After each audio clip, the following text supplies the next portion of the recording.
বঙ্গবন্ধু শেখ মুজিবুর রহমান 1971 সাল পর্যন্ত অবিসাংবাদিত নেতা, এতে কোনো ভুল নেই। কারণ মির্জা ফখরুল ইসলাম আলমগীর সাহেব, এরপর হচ্ছে এনসিপির একজন সমন্বয়ক, এরপর হচ্ছে নূর ছিল, ভিপি নূর, সাবেক ডাকসুর ভিপি, এরা সবাই বঙ্গবন্ধুকে বলেছে তিনি 71 পর্যন্ত অবিসাংবাদিত নেতা। আচ্ছা, তাহলে সে যদি 71 পর্যন্ত অবিসাংবাদিত নেতা থাকে, তাহলে সে তো 71-এর পর বঙ্গবন্ধু উপাধি পায়নি, সে তো 71-এর পর জাতির পিতা উপাধি পায়নি, সে 71-এর পূর্বে জাতির পিতা উপাধি পেয়েছে। তাহলে কেন তাকে বঙ্গবন্ধু জাতির পিতা উপাধি থেকে তাকে আজকে সেই শব্দটা আজকে তারা উচ্চারণ করতে আজকে তারা দ্বিধা বোধ করে?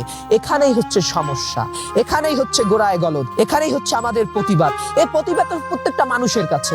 আপনি আমাকে ধরেছেন, হয়তো আমি আপনার সামনে আমি উপস্থাপন করলাম, আমি আপনার সামনে কথা বললাম, কিন্তু আমি দালাল না, আমি বাঙালির দালাল, আমি বাংলার দালাল, আমি জনগণের দালাল। কাজী নজরুল ইসলাম বিদ্রোহী কর্মী, তিনি একটা কথা বলেছিলেন, তিনি যে একটা জয় বাংলা নিয়ে যে একটি যুক্তি বলেছিলেন, তিনি যে বলেছিলেন যে বাঙালির জয়, বাংলার জয়, বাঙালির মানুষের জয়, বাংলার গৌরবের জয়, সেই জয়যাত্রা তো আমাদের সুনিশ্চিত করতে হবে।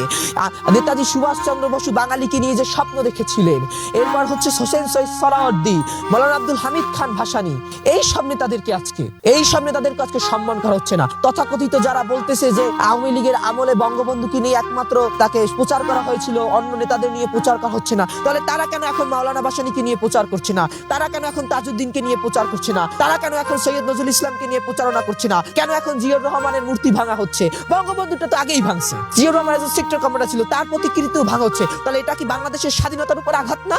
এটা কি বাংলার সার্বভৌমত্বের উপর আঘাত না? এটা কি বাংলার মানুষের মুক্তির পথের উপর আঘাত না? এই আঘাতকে চরম ভাবে দাঁত ভাঙা জবাব দিতে হবে। আমরা যদি জবাব না দিতে পারি, তাহলে আমাদের যারা উত্তরসূরি ছিল, আমাদের যারা পূর্ব উত্তরসূরি ছিল, তারা ব্যথিত হবে, তারা কষ্ট পাবে, তাদের মান মর্যাদা শান শৌকত সকল কিছু আজকে ভুলণ্ঠিত হওয়ার পথে। তাদের এই সকল কিছু ভুলণ্ঠিত হতে দেওয়া যাবে না।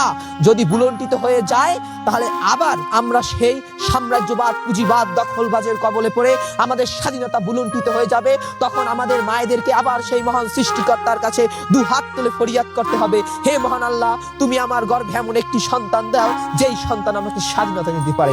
আমরা চাই না আমাদের মায়েরা আবার সেই নামাজে দাঁড়িয়ে, আমাদের হিন্দু মায়েরা আবার মন্দিরে গিয়ে আবার ভগবানের কাছে প্রার্থনা করে চোখের পানি ফেলুক। কারণ আমাদের তো স্বাধীনতা আছে, আমাদের তো সার্বভৌমত্ব আছে, আমাদের তো ভূখণ্ড আছে, আমরা তো একটি নিজস্ব জাতিসত্তা। তাহলে কেন আজকে আমাদের জাতিসত্তাকে আজকে অপমান করবে কতিপয় কিছু লোক?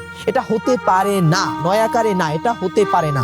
আজকে 8ই জানুয়ারি বাংলাদেশের অন্যতম নেতা, গণপ্রজাতন্ত্রী বাংলাদেশ সরকারের স্বাধীনতার মহান স্থপতি এবং জাতির পিতা বঙ্গবন্ধু শেখ মুজিবুর রহমানের স্বদেশ প্রত্যাবর্তন দিবস।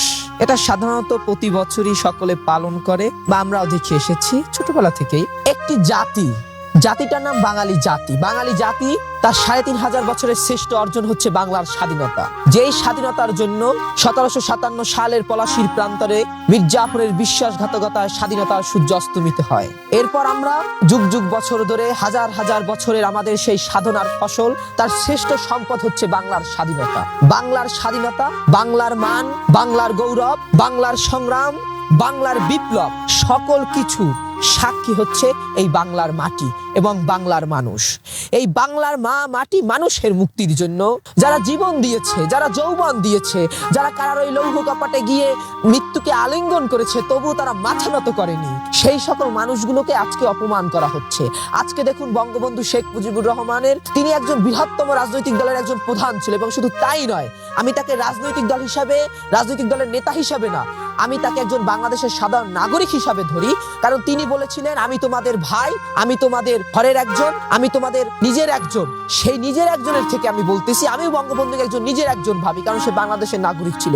তার যে ত্যাগ, তার যে তিতিক্ষা, তার যে সংগ্রাম, তার একটা আঙুল সমগ্র জাতিকে উজ্জীবিত করেছিল। শুধু উজ্জীবিতই করেনি, পাকিস্তানি হানাদার বাহিনী ভয়ে থরথর করে কেঁপেছিল, পাকিস্তানের মসনদ থরথর করে কেঁপেছিল। পশ্চিম পাকিস্তানের মানুষেরা বঙ্গবন্ধুর ন্যায়, নীতি, সততা, আদর্শ, নিষ্ঠা দেখে পূর্ব বাংলার অধিকারের প্রতি, পূর্ব বাংলার মানুষের অধিকারের প্রতি তারা একত্রিত হয়েছিল, তারা সন্নিবেশিত হয়েছিল, তারা সহমত পোষণ করেছিল। আজকে সেই নেতাকে খলনায়ক করা হচ্ছে।